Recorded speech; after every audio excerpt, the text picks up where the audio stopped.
दोस्तों, इतिहास में कई ऐसी घटनाएं रही है जिसके बारे में कई बातें कही जाती है। इन घटनाओं से जुड़ा सटीक सत्य कोई नहीं जानता, इसीलिए इन्हें रहस्य मान लिया जाता है। और ये रहस्यमयी कहानियां भारत ही नहीं बल्कि सभी देशों में घटती हैं। ऐसी ही रहस्यमयी कहानी मिस्र की दुनिया की है। दुनिया के लिए मिस्र हमेशा से ही रहस्यमय रहा है। यहाँ से जुड़ी कई कहानियों पर रिसर्च हो चुकी है, लेकिन फिर भी सटीक तौर पर कई कहानियों की सच्चाई का पता नहीं लग पाया है। और उन कहानियों में से एक कहानी ये भी है कि मिस्र की सभ्यता प्राचीन समय में आज के दौर से भी ज्यादा मॉडर्न थी, तो वो आखिर कैसे लुप्त हो गई। आज की इस वीडियो में हम आपको मिस्र और उसके पिरामिड्स में दफन उन रहस्यों के बारे में बताने जा रहे हैं जो आज हमारे प्लेनेट के पूरे इतिहास को चुनौती दे रहा है। दोस्तों, यूँ तो इन ग्रेट पिरामिड्स को बनाना अपने आप में ही एक बहुत ही बड़ी उपलब्धि थी, लेकिन इन महान पिरामिड्स को बनाने में निर्माताओं के द्वारा कई अद्भुत कारनामों को अंजाम दिया गया था। दोस्तों, सबसे पहले पिरामिड के निर्माताओं ने पिरामिड्स के बेस के लिए 6000 हेक्टेयर की पथरीली जमीन को काटकर समतल किया और फिर पिरामिड को बनाने के लिए अलग अलग आकार के पत्थरों को जोड़ना शुरू किया। एक पत्थर का भार एक कार जितना था। कई ग्रेनाइट ब्लॉक्स को 500 मील से भी ज्यादा दूर से लाया गया था और हर ब्लॉक का वजन 12 से 70 टन के बीच था। इन ब्लॉक को 210 फीट की ऊंचाई पर फिक्स किया गया था, जो कि आज के समय में भी असंभव लगता है। पिरामिड्स के अंदर 3 चेम्बर है जो कि गजब की बारीकी से बनाए गए हैं। पिरामिड्स के अंदर निर्माताओं ने ठोस पत्थरों को काटकर एक रास्ता बनाया है जिसे ग्रैंड गैलरी कहा जाता है, जो कि 300 फीट लंबा है और 3 फीट चौड़ा। पिरामिड्स को बनाने में लगभग 23 लाख से ज्यादा पत्थरों का इस्तेमाल हुआ था। शेप और साइज में ये पत्थर एक दूसरे से बिल्कुल अलग थे। ऐसे में एक्यूरेट से एक स्ट्रक्चर को बनाना और भी ज्यादा मुश्किल हो जाता है। दोस्तों, अब बात करें पिरामिड्स की पोजीशन की, तो आपको बता दें कि पिरामिड्स की पोजीशन एकदम सटीक है। यह उत्तर दिशा में 1 डिग्री के 500वें हिस्से में स्थित है, जबकि ये तकनीक हमने हाल ही में सीखी है और जबकि मिस्रवासी हमसे हजारों साल पहले इस तकनीक का इस्तेमाल कर चुके हैं। हमारी इमारतें आज भी सटीक नहीं है जितने सटीक मिस्र के पिरामिड्स हैं। दोस्तों, ग्रेट पिरामिड की मजबूती का अंदाजा आप इस बात से लगा सकते हैं कि जब 12वीं सदी में कुर्दिश राजा अल अजीज और मिस्र के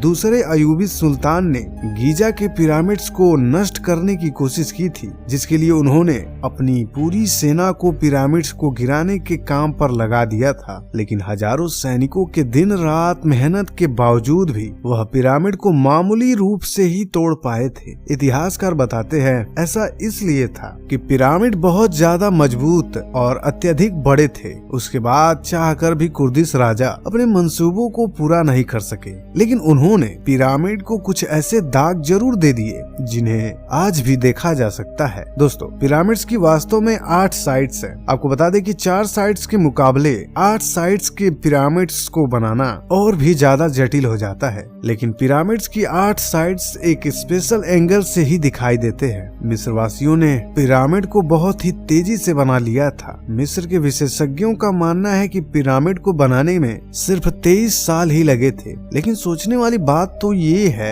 कि पिरामिड को बनाने में लगभग 23 लाख ब्लॉक का इस्तेमाल हुआ था। और अगर उन्होंने 12 घंटे के शिफ्ट में साल के 365 दिन काम किया होगा, तो उन्हें हर पत्थर को खदान से काटने, उठाने और उसे सही स्थान तक पहुंचाने में सिर्फ 2.5 मिनट का ही समय मिलेगा। तो साथियों, उस जमाने में मिस्रवासियों के पास न तो पहिए थे और न ही स्टील। यह जानकर हैरानी होती है कि पिरामिड्स को सिर्फ कॉपर के छेनियों, स्टोन हैमर और रस्सियों की सहायता से ही बनाया गया था। दोस्तों, कई विशेषज्ञों ने पिरामिड्स के आर्किटेक्चर पर बहुत ही ध्यान से अध्ययन किया। उन्होंने पाया कि पिरामिड्स की दीवारों के ब्लॉक्स को आपस में इतनी बारीकी से जोड़ा गया था कि उसमें एक रेजर ब्लेड भी नहीं जा सकता था। इसके अलावा पिरामिड में कुछ ब्लॉक्स को इस तरह से फिक्स किया गया है कि उनकी शेप और साइज दीवार के दूसरी तरफ के ब्लॉक्स की हूबहू मिरर इमेज है। इस तरह की तकनीक के पीछे कोई ना कोई वजह जरूर थे।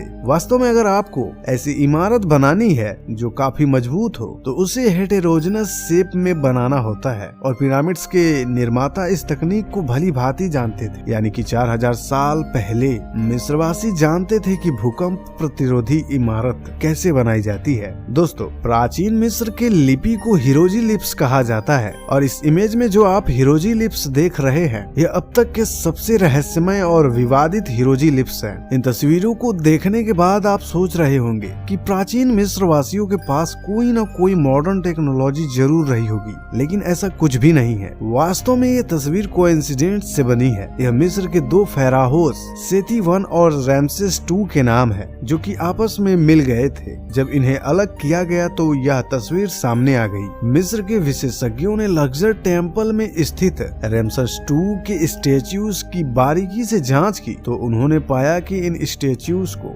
बहुत ही अविश्वसनीय रूप से तराशा गया था। वहाँ पर इस तरह की 2 मूर्तियां हैं। जब इन 2 मूर्तियों के पिक्चर को एक दूसरे के ऊपर रखा गया तब वैज्ञानिकों ने पाया कि यह दोनों मूर्तियां एक दूसरे की कार्बन कॉपी थी। ये मूर्तियां जियोमेट्रिकली परफेक्ट थे। आज की आधुनिक तकनीक का इस्तेमाल करके भी ऐसी प्रतिमाएं बनाना नामुमकिन है, जबकि इन्हें 4000 साल पहले हाथों से बनाया गया था। दोस्तों, मिस्र अकेला ही ऐसा देश नहीं है जहां इस तरह की वास्तुकला देखी गई है। दुनिया में ऐसी 9 जगहें हैं जहां बिल्कुल मिस्र जैसी वास्तुकला का इस्तेमाल हुआ है। उनमें से कुछ जगह है ईस्टर आइलैंड, नास्का, कुस्को, सैक्सेवेमन, ओल्लांटेटाम्बो और माचू पिचू। इन सभी जगहों पर बड़े बड़े पत्थरों की जो दीवारें मिले हैं उन्हें ठीक उसी तरह से बनाया गया है जैसे कि मिस्र में स्थित लक्सर टेम्पल और बाकी मंदिरों की दीवारों को बनाया गया था। रिसर्चर्स का मानना है कि इजिप्ट और दुनिया की अन्य ऐतिहासिक इमारत में कोई ना कोई कनेक्शन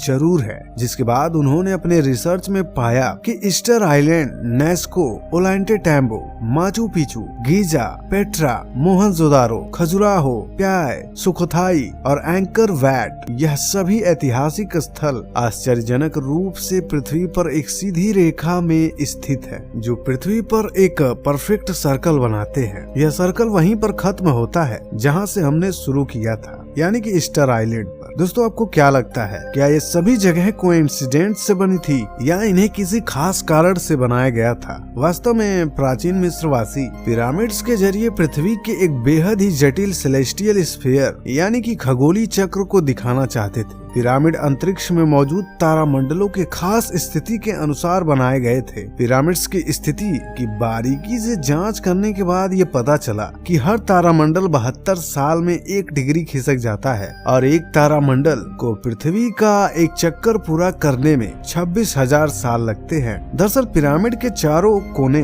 अंतरिक्ष में मौजूद 4 नक्षत्र को दिखाते हैं। ये नक्षत्र हैं टोरस, लियो, स्कॉर्पियस और एक्वेरियस। दोस्तों, पिरामिड 2 परफेक्ट एक्सेस पर बने हुए हैं जिनके नाम है उत्तर और दक्षिण गोलार्ध एक्सेस। दक्षिण गोलार्ध एक्सेस पर स्फिंक्स बना हुआ है और स्फिंक्स लियो राशि के दिशा में ही स्थित है। इतिहासकारों का मानना है कि स्फिंक्स को पिरामिड के बहुत बाद में बनवाया गया था, लेकिन हो सकता है कि वह गलत हो। इस ट्रायंगल को आप देखिए, यह बिल्कुल पिरामिड के आकार का ही है। इस ट्रायंगल की एक साइड स्फिंक्स के सर से टकराती है। अगर हम पिरामिड के आधार की आउटलाइन को राइट में खिसकाते और इस बॉक्स से एक सीधी रेखा स्फिंक्स तक खींचते हैं तो वह सीधा स्फिंक्स के सिर से टकराती है। और अगर हम इस तरह से सर्कल ड्रॉ करते हैं तो यह फिर से स्फिंक्स के सर को छूता है। शायद यही हमारा जवाब है कि गीजा के पिरामिड एक एस्ट्रोनॉमिकल क्लॉक है, जिसका मतलब होता है कि प्राचीन समय में यह पिरामिड न केवल अंतरिक्ष में मौजूद प्रत्येक नक्षत्र की जानकारी देते थे,